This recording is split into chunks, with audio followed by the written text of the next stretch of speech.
नमस्कार, मी गणेश शिंदे. आपल्या सर्वांचं हिवाळ्याच्या न्यूजमध्ये मनपूर्वक स्वागत. सध्या आपण परभणी जिल्हा परिषद निवडणुकीच्या संदर्भाने आपण सध्या देऊळगाव जिल्हा परिषद गटाचे उमेदवार डॉक्टर प्रीती आशिष डग यांचेच प्रतिनिधी असलेले डॉक्टर आशिष डग यांच्याशी संवाद साधणार आहोत. डॉक्टर साहेब नमस्कार. नमस्कार. डॉक्टर साहेब, एकंदर पाहायला गेलं तर अनेक वेळा असं पाहिलं जाते की कुठेतरी उच्च शिक्षित लोक राजकारणामध्ये येत नसतात, परंतु आज आपण डॉक्टर देखील आहात आणि आज आपण राजकारणात जिल्हा परिषद निवडणूक देखील लढवत असताना, गावामध्ये फिरत असताना, जिथे जात असताना लोकांकडून कसा प्रतिसाद मिळतो, काय सांगाल? खूप चांगला प्रतिसाद मिळतोय.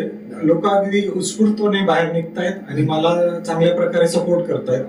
आणि एकंदर सगळं जर का पूर्ण माझ्या 12 गाव आहेत माझ्या सर्कलमध्ये, आणि 12 गावातल्या प्रत्येक गावामध्ये मला खूप चांगल्या प्रकारे प्रतिसाद या ठिकाणी मिळतोय. एकंदर पाहायला गेलं सर, राजकारणामध्ये सध्या असं झालं की डॉक्टर झाले किंवा कोणी पैशावाले जर उद्योग झाले, कॉन्ट्रॅक्टर झाले, 2 नंबरचे बिझनेसवाले झाले, या गटातून त्या गटात, त्या गटातून त्या गटात उड्या मारतात. म्हणजे आपण ज्या गटातून आपण निवडणूक लढवतात त्याच गटामध्ये आपलं गाव आहे? हो, त्याच गटामध्ये. माझं प्रॉपर गाव हुबळी दामणगाव आहे आणि ते याच गटामध्ये आहे, देऊळगाव गटामध्ये. एकंदर पाहायला गेलं तर आपण ज्यावेळेस फिरत असतात त्यावेळेस लोकांच्या समस्या नेमक्या काय आहेत, लोकांची कोणती कामं बाकी राहील असं आपल्याला वाटतं? मी जर आता जवळपास 2 राऊंड माझे कंप्लीट झालेले आहेत प्रचाराचे. त्या 2 फेऱ्यामध्ये मला जाणवलेला सर्वात महत्वाचा प्रश्न म्हणजे पांधन रस्त्यांचा प्रश्न. पांधन रस्ते बरेचसे बाकी आहेत, अजून काही रस्ते झालेले आहेत, काही रस्ते बाकी आहेत. तर सर्वात महत्वाचा प्रश्न म्हणजे पांधन रस्त्यांचा प्रश्न. त्यासोबत साहेब, सध्या आपण बीजेपी कडून निवडणूक लढवत आहात. तुमच्या नेमकं निवडणूक लढवत असताना नेमकं कोणाला कोणचं आव्हान वाटतं, कोणत्या गोष्टीचं आव्हान वाटतं, काय सांगायचं? आव्हान म्हटलं तर आता सध्या केंद्रात सत्ता भाजपची आहे, राज्यात सत्ता भाजपची आहे आणि जिल्हा परिषदेवर झेंडा देखील भाजपचाच फडकणार आहे. त्यामुळे मला तसं असं आव्हान असं कुठलंच वाटत नाहीये. तरी पण प्रतिस्पर्धी म्हणाल तर एनसीपीचा प्रतिस्पर्धी मला वाटतोय समजा. नक्कीच. एकंदरीत पाहायला गेलं तर सर, जर आपल्याला जर संधी लोकांनी दिली, जनतेने आपल्याला निवडून दिली, तर आपल्याला नेमकी कोणकोणती विकास कामं करायची, काय सांगायचं? जिल्हा परिषद अंतर्गत येणारी सर्व कामे मी अगदी चांगल्या प्रकारे, सगळ्या योजना चांगल्या प्रकारे तळागाळातील शेतकऱ्यांपर्यंत, तळागाळातील समाजातील प्रत्येक घटकापर्यंत पोहोचवण्याचा मी प्रयत्न करणार आहे. त्यातही सर्वात जास्त माझं प्राधान्य आरोग्य. मी स्वतः डॉक्टर असल्यामुळे माझं प्राधान्य आरोग्याला असणार आहे. दुसरं प्राधान्य शिक्षण आणि दळणवळणाचे साधन, जे काही त्यामध्ये रस्ते वगैरे असतील, पांधन रस्ते पण त्यामध्ये इन्क्लूड असतील. बावनकुळे साहेबांनी आता जी योजना आणलेली आहे त्या योजनेअंतर्गत आपल्याला पुढच्या 1 ते 2 वर्षामध्ये पूर्ण पांधन रस्ते हे कम्प्लिटली आपल्याला व्यवस्थित करायचे आहेत.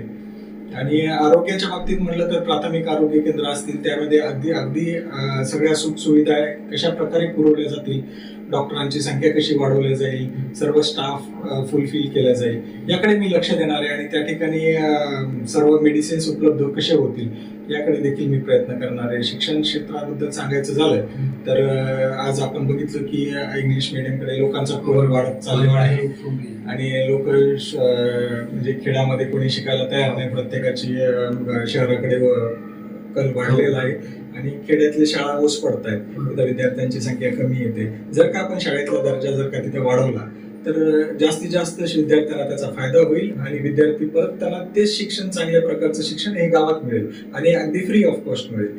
आणि त्यासाठी मी प्रयत्न करणार आहे. नक्कीच. डॉक्टर साहेब, काय वाटतं आपल्याला जर विजन आपल्याला जर गुलाल लागला तर आपल्याला कोणती काम करतात? ते आता सांगितलं त्याप्रमाणेच मी मेनली आरोग्य, शिक्षण आणि दळणवळण या 3 गोष्टीवर माझा फोकस असणार. नक्कीच. एकंदर पाहायला गेलं तर परभणीचा कुठे विकास झाला नाही असं आपण म्हणत होतो, परंतु 2 वर्षापासून सत्तेमध्ये आपण एकंदरीत भिन्नता मंत्रिमंडळात अनेक खाती मिळाली, यामध्ये विकास काय मोठ्या प्रमाणात खूप चांगले.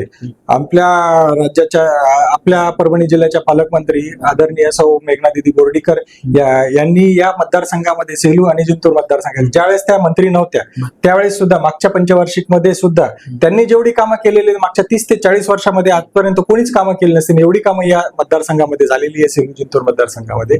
आणि आता सध्या त्या पालकमंत्री आहेत आपल्या इथले, आणि त्या पालकमंत्री असल्यामुळे आता पूर्ण जिल्ह्याचं त्यांच्याकडे हे आहे, दायित्व आहे. तर त्यामुळे त्या पूर्ण जिल्ह्यामध्येही तशाच प्रकारे विकास कामे करतील आणि त्यांचे कामं देखील चालू आहेत आता सध्या देखील. नक्की सर, एकंदरीत जे आपले प्रतिस्पर्धी उमेदवार म्हणतात, लोकांनी तुम्हालाच नेमकं का मतदान करावं, डॉक्टर प्रीती आशिष डगलाच मतदान का लोकांनी करावं, काय सांगा तुमच्यातलं वेगळेपण काय?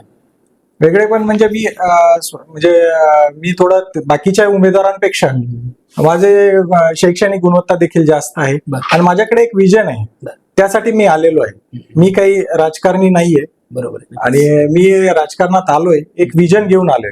त्यामुळे लोकांनी मला जर का निवडून दिलं तर लोकांच्या मी नक्कीच पूर्ण अपेक्षा पूर्ण करेल. नक्कीच डॉक्टर साहेब, जाता जाता संपूर्ण जनतेला, मतदारांना 4-5 दिवसाला निवडून मतदान देखील आहे, काय आव्हान कराल, काय सांगाल चॅनलच्या माध्यमातून? येणाऱ्या 7 तारखेला आपण सर्वांनी कमळासमोरील बटन दाबून प्रीती डॉक्टर आशिष डग तसेच माझ्या गटातील 2 गणातील दोन्ही उमेदवारांना, तिन्ही उमेदवारांना जास्तीत जास्त मतांनी निवडून द्यावं असेच मी सर्वांना आवाहन करेल. धन्यवाद. धन्यवाद सर. हे होते देऊळगाव गटाचे डॉक्टर प्रीती आशिष डग यांचेच प्रतिनिधी डॉक्टर आशिष डग यांच्या संवाद साधला. या संदर्भात आपलेही काही प्रश्न असतील तर नक्की वाराजी न्यूजच्या पाहून आम्हाला कळवा. धन्यवाद.